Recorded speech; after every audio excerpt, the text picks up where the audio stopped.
Here's the thing nobody tells you about the person who runs toward a new lover 3 days after the old one leaves. It's not desire. It's not excitement. It's not even attraction. It's terror dressed up as appetite, and if you don't see the costume, you will confuse the two, and that confusion will cost you another year of your one wild and precious life. I've sat across from thousands of people in rooms just like this one, people who just walked out of a relationship that gutted them, and within 72 hours, they're texting someone new, they're at a dinner, they're letting someone pour them a drink and lean in close, and they tell themselves, I'm moving on, I'm healing, I'm choosing me. And I look at them and I say, no, you're not. You're running. And the running has a name, and the name is fear. And the fear has a specific architecture. And tonight I want to show you that architecture so you can see it in yourself or in the person you loved. And once you see it, you stop being controlled by it. Because here's what I know. The fastest way to stay in a prison is to never look at the bars. And the fastest way to repeat a pattern is to call it progress. Now, let me be honest with you. The person I'm talking about tonight, the fearful avoidant, the one who wants love so badly it makes their chest ache, but the moment love gets close enough to touch, they flinch like it's a hand reaching to strike them. That person is not broken. I don't think so, not for a second. That person was taught, very young, that the ones who are supposed to stay will leave, and the ones who are supposed to be safe will hurt you. And so they built a system, a survival system. And that system worked. It kept them alive emotionally when they were 6, 7, 8 years old and nobody was coming. But the system is 20 years out of date, and it is now running the love life of an adult who deserves better. And the system says, the second this relationship ends, you must find a new body in the room, because an empty room means you are alone. And being alone means you are the thing they left, and you cannot survive being the thing they left again. So they rebound, and the rebound has a pattern, and the pattern has signs. And if you can read the signs, you can stop being the sign, or you can stop being the person waiting for the sign, and either way you get your life back. Now, what does that mean to you? It means tonight we're not doing pity, we're doing clarity. Clarity is compassion, confusion is cruelty. So let me give you the clarity. The first thing you'll see, and I've seen this in hundreds of people across decades, is the immediate social flood. The person doesn't sit in the silence. They can't. The silence is where the feeling lives, and the feeling is a wound, and the wound says you are not enough, and they will not hear that voice, not tonight, not this week, maybe not this year. So what happens? The phone lights up. The calendar fills. They're at a party Thursday, a friend's place Friday, a stranger's apartment Saturday. They surround themselves with noise and bodies and laughter because the alternative is 30 minutes alone with the question, what did I do wrong? And they cannot survive that question, not yet. Not without help, not without first learning that the answer to that question is not I am unlovable. And I want you to see this. It's not that they don't feel the loss. They feel it more than most people because they've been rehearsing loss since childhood. Every goodbye confirmed the prophecy. Every parent who walked out said, see, I told you everyone goes.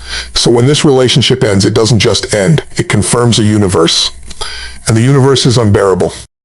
So they flood the zone with new faces, new texts, new validation, new proof that someone, somewhere, still wants them here. But here's the thing. The flood is not the river. The flood is the dam breaking, and once the water recedes, the landscape is the same landscape. The wound is still the wound, the second sign. And this one is subtle, so listen. They will reframe the story of the breakup before the tears have even dried. Not a gentle reframing, a total rewrite. Suddenly the relationship wasn't what it was. Suddenly they'll tell you, I wasn't really that into them. Or, honestly, I saw it coming months ago. Or, we were never really compatible, I just didn't want to be alone at the time. And the story is delivered with a calm face, maybe even a small laugh, as if they're reporting on someone else's Tuesday. So what's behind the story? It's the state, the emotional state. And the emotional state is terror. Because if the relationship was real, if the love was real, if they felt it in their bones and still lost it, then the loss is unbearable. So the meaning maker, that part of your brain that takes raw experience and assigns it a meaning before you even know you're doing it, the meaning maker steps in and says, no, it wasn't that serious. I wasn't that invested. This is fine. I'm fine. And the distortion protects them for about 2 weeks. And then at 2 in the morning on a Thursday, the truth punches through the drywall. And they're crying on the bathroom floor. And they don't know why. And they text someone new because the crying is too much to do alone. It's not about being positive. It's not about being negative. It's about being honest. And they are not yet brave enough for honesty. Not tonight. Maybe soon. But not tonight. Now, the third sign, and this is where it gets painful if you were the one they left, they will choose someone emotionally unavailable. They will gravitate with an almost gravitational precision toward a person who cannot give them what they need.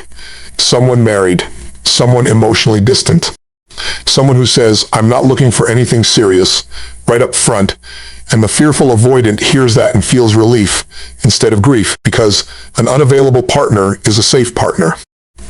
A safe partner cannot leave you because they never arrived. A safe partner cannot break your heart because they never got close enough to touch it. And the fearful avoidant mistakes that safety for freedom, and they call it growth, and they call it choosing better, and they call it finally learning what they want. But that's not the real point. The real point is they chose the exact architecture of their childhood wound. The parent who was there but not there. The parent who stayed in the house but never stayed in the relationship. They rebuilt the room.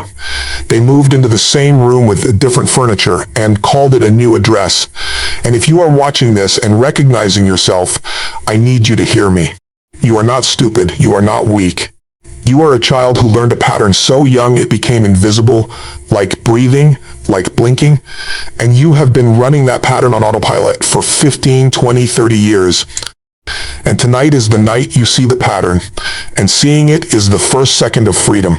The fourth sign, they maintain a thread, a wire, a connection to the person they just left. They keep the photos on their phone. They leave a jacket at the ex's apartment and don't pick it up. They say, hey, we can still be friends, and they mean it, but they don't mean friendship. They mean a door.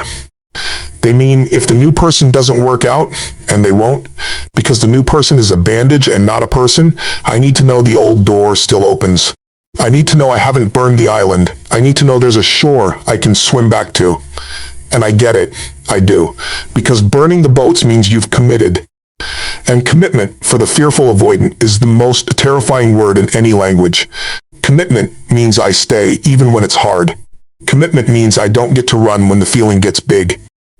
Commitment means I am in this and there is no exit sign glowing above the door, and the absence of the exit sign is what makes the room feel like a cage, even though the room is actually a home.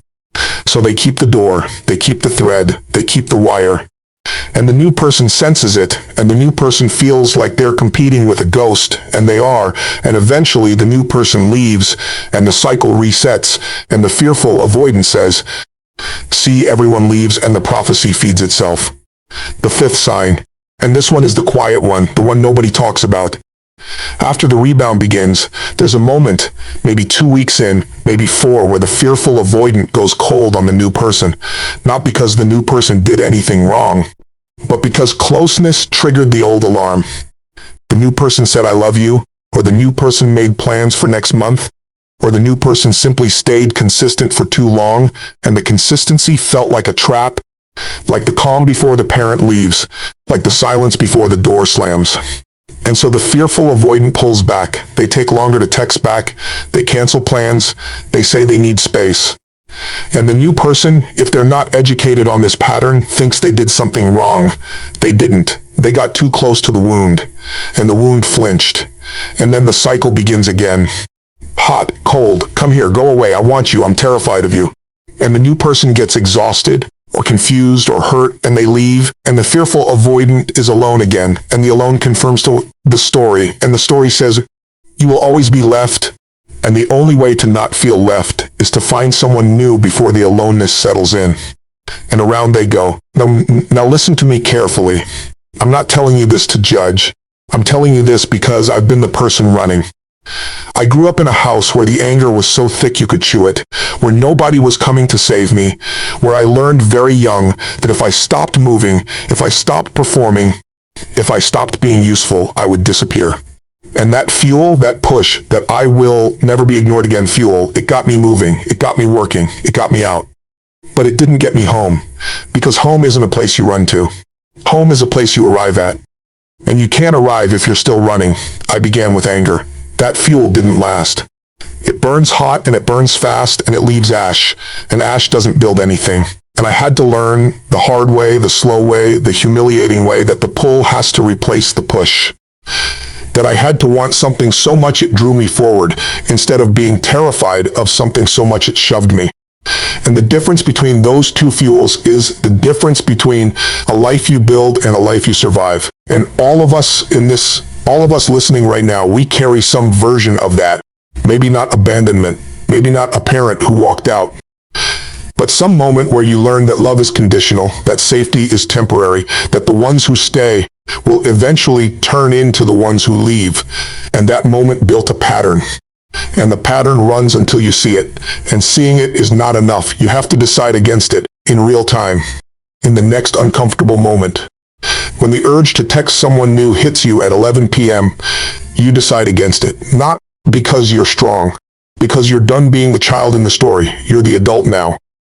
And the adult can sit in the silence for 10 minutes without dying. So what do I mean by that? I mean, there's 3 decisions you make every moment of your life. Every moment. Right now. Tonight. Tomorrow when you wake up and the ache is back. 3 decisions. The first decision is, what do I focus on? Do I focus on what I lost or what I still have? Do I focus on the door that closed or the fact that I have legs and I can walk? Do I focus on the person who left or the person who is still here, which is me? The second decision is, what does this mean? Does this breakup mean I am unlovable, or does it mean this particular configuration of 2 humans was not the right one? Does it mean I will die alone, or does it mean I have not yet learned how to be close without disappearing? The meaning maker is you. The meaning is not in the event. The meaning is in the decision you make about the event. And the third decision is, what am I going to do about it? Not tomorrow, not next week, in the next 60 seconds. Am I going to open the dating app, or am I going to open the journal? Am I going to text the new person, or am I going to text the friend who actually knows me? Am I going to run toward the next body, or am I going to sit in this chair and let the grief move through me like weather, knowing it will pass, knowing it always passes, knowing that I survived every single storm so far, and the survival rate is 100%. Focus is the master key. Focus is the lens. Focus determines everything. You don't experience life. You experience the life you focus on. And if you focus on the absence grows. If you focus on the presence of your own breath, your own heartbeat, your own stubborn, beautiful, still alive self, then presence grows.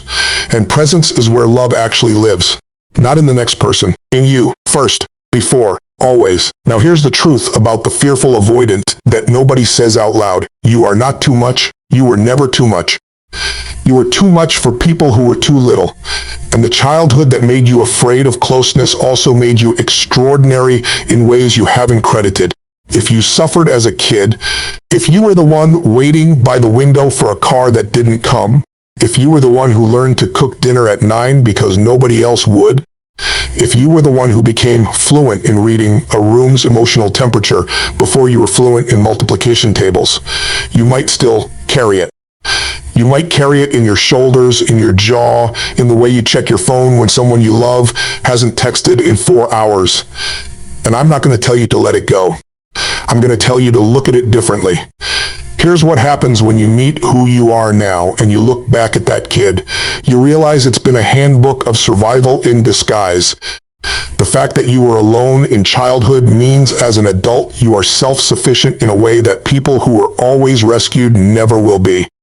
The fact that nobody supported you means you have no fear of working on your own, of building on your own, of standing in a room full of people who disagree with you and holding your ground, because you held your ground at 7 when the room was your own kitchen, and the person you were holding ground against was the one who was supposed to love you. The fact that you learned to read emotions before you learned to read books means you have an empathy so deep it's almost unbearable. And that empathy, once you stop using it to scan for threats and start using it to actually connect, will make you the kind of partner, the kind of friend, the kind of human that people build their lives around. The wound is the gift in disguise, and the disguise is so good that most people die without opening it. They die holding the wound and calling it the whole story. And it's not the whole story. It's chapter 1, and you get to write chapter 2 and chapter 3, and the chapter where you stop running and start building, and the chapter where you look at the child you were and say, I see you, I'm sorry nobody came, I'm here now, I'm the one who came, and I'm not leaving. It's like a psychological superposition you need to hold in your head at the same time. You are the abandoned kid and the adult who survived the abandonment. Both are true. Both are here. And the adult gets to hold the kid now, not fix the kid. Hold the kid. And holding looks like sitting still. Holding looks like not texting back for 2 hours because you need a walk. Holding looks like saying, I'm not ready yet, to the new person who's already moving too fast, and meaning it and not apologizing for it. And I know I'm right about this because I've watched it happen not once, not 10 times, thousands of times. The person who stops running, who sits in the fire of their own aloneness for 30 days, 60 days, 90 days, and doesn't pick up the phone, doesn't open the app, doesn't let someone new pour them a drink and fill the hole, that person comes out the other side with something that no rebound could ever give them. They come out with themselves. And once you have yourself, you can actually have someone else, because you're not taking them to fill a hole. You're sharing them with a life that's already full. It's not virtue signaling. It's what you know inside your soul is true. You cannot build a cathedral on a sinkhole, and you are not a sinkhole. You are bedrock that was buried under other people's neglect, and the excavation hurts. God, does it hurt. But what's underneath is not empty. It's solid. It's been solid the whole time. You just never got to look, because you were too busy running. Now, the drill. Because philosophy without action is just entertainment, and I'm not here to entertain you. I'm here to change your life in the next 24 hours, and here's how. Tomorrow morning, within the first 10 minutes of being awake, before the phone, before the scroll, before the coffee, you sit on the edge of your bed, both feet on the floor. You breathe in for 4 counts, hold for 4, out for 4, 3 times. And then you say out loud, in your own voice, in your own room, to no audience, I don't need to run today. I can be here. I can be in this body, in this room, in this silence, and I will not die of it. And you sit for 60 more seconds in the quiet. That's it. That's the drill. 4 breaths, 1 sentence, 60 seconds. And you do it tomorrow, and the day after, and the day after that. And for the first week, it will feel absurd. And for the second week, it will feel uncomfortable. And by the third week, something shifts. The grip loosens, the compulsion to reach for the phone, to text the new person, to fill the silence, it weakens. Not because you fought it, because you starved it. You stopped feeding the pattern, and the pattern, unfed, gets quieter. And the reason this works, the reason 60 seconds is enough, is because the pattern runs on momentum. It runs on the unconscious, automatic, I feel alone, therefore I must act now loop. And 60 seconds of deliberate stillness breaks the loop. It inserts a gap between the trigger and the response. And in that gap lives your freedom. In that gap lives your decision. In that gap, you are not the child anymore. You are the adult. And the adult can wait. The adult can breathe. The adult can say, I'll be okay in this moment, and mean it. If you focus on what you can't control, your energy goes there. You cannot control whether they come back. You cannot control whether the new person is the right person. You cannot control the past, the story, the wound, the parent who left. But if you control what you focus on, you control your life. Both worlds exist. The external we can only influence. The internal we can control. And the internal is where the war is won. Every time. Without exception. The war is won in the room where you sit alone and don't run. The war is won in the 60 seconds where you breathe and say, I am enough, even here, even now, even without the new person, even without the validation, even without the proof that someone wants me. I am enough, and I will build from here, because here's what I know. Wishing for love without learning to be your own home is just delusion. Wishing for someone to save you without saving yourself is just outsourcing your survival. And the person you're waiting for, the one who will make you feel safe, who will make you feel chosen, who will make you feel like you're not the thing they left, that person is you. You are the one you've been waiting for. You are the one who gets to walk into the room and say, I'm here. I'm not leaving. I'm not running. I'm staying, even when it's hard, even when it's quiet, even when the old alarm bells ring, and the childhood voice says, run, run, they'll hurt you, run. You stay. And staying is the bravest thing you will ever do. Braver than any rebound. Braver than any new lover. Braver than any midnight text. Staying with yourself is the hero's journey. The dragon is not the ex. The dragon is not the new person. The dragon is the belief that you cannot survive your own company. And you slay that dragon not with a sword. You slay it with 60 seconds of breath and one sentence spoken aloud in an empty room. And when you slay it, something shifts that you can't unshift. You stop needing the rebound. Not because you're over the pain. Because the pain no longer means what it used to mean. It used to mean you are unlovable. Now it means you are in transition. It used to mean you will die alone. Now it means you are learning. It used to mean the story is over. Now it means the chapter is turning. And the next chapter is not about who you find. It's about who you become when you stop looking. Life happens for you, not to you. And it's your job to figure it out, not their job, not the ex's job, not the new person's job, yours. And figuring it out doesn't mean you don't grieve, cry, scream into a pillow, call the friend, let the wave come, let it crash, let it pull back. And then, when the water's still, you look around and you realize you're still here, you're still standing. The apartment is still your apartment. The breath is still in your lungs. The sun is still doing its ancient, indifferent, beautiful work of rising. And you are still the person who survived every single night up to this one. And tonight will not be the exception. You owe it to you, to become who you really are.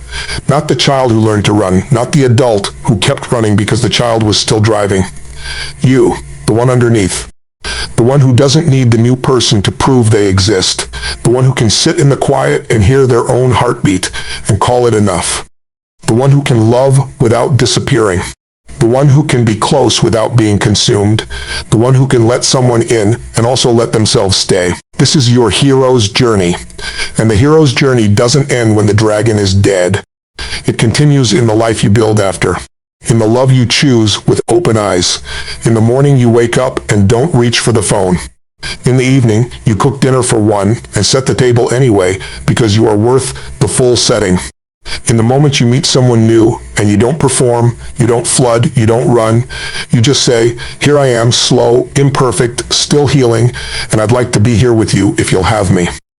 And they will, the right ones will, because you are not offering them a performance. You are offering them a person, and a person is enough, has always been enough, was always enough, even when nobody told you, even when the room was empty, even when the car didn't come, even when you were 7, and you decided that love was a thing that happened to other people, not you.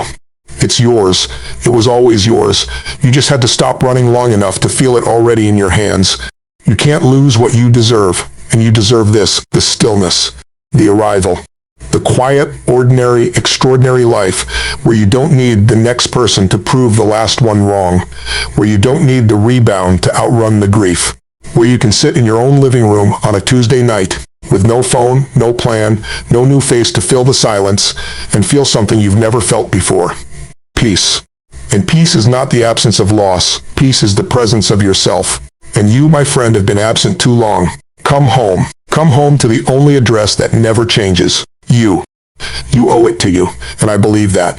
And I know I'm right about this. Figure it out. Start tonight. Start with the breath. Start with the 60 seconds. Start with the sentence spoken to an empty room. Start with the decision that you are done running. Not because the road ended, but because you finally chose a destination. And the destination is not a person. The destination is you arriving at last in your own life, in your own body, in your own quiet and unbreakable worth. This is your moment. And you don't need permission. You don't need the right person. You don't need the old one to come back. You don't need the new one to stay. You just need the next breath. And the one after that. And the decision, made fresh each morning, that today you will not run. Today you will stay. Today you will be here. And here is enough. Here is where the life begins. Here is where you stop being the pattern and start being the person. And the person is magnificent. The person is worthy. The person is free. You owe it to you to become who you really are. And who you really are has been waiting, patient and whole, underneath all the running, all the rebounding, all the beautiful, terrified, exhausted search for someone to tell you that you matter. You matter. In the silence, in the stillness, in the 60 seconds where you breathe and stay, you matter. And no breakup, no rebound, no fearful pattern, no childhood wound can take that from you. It's immutable. It's the foundation. It's the thing underneath all the things. And from here, from this place, you don't rebound. You rise.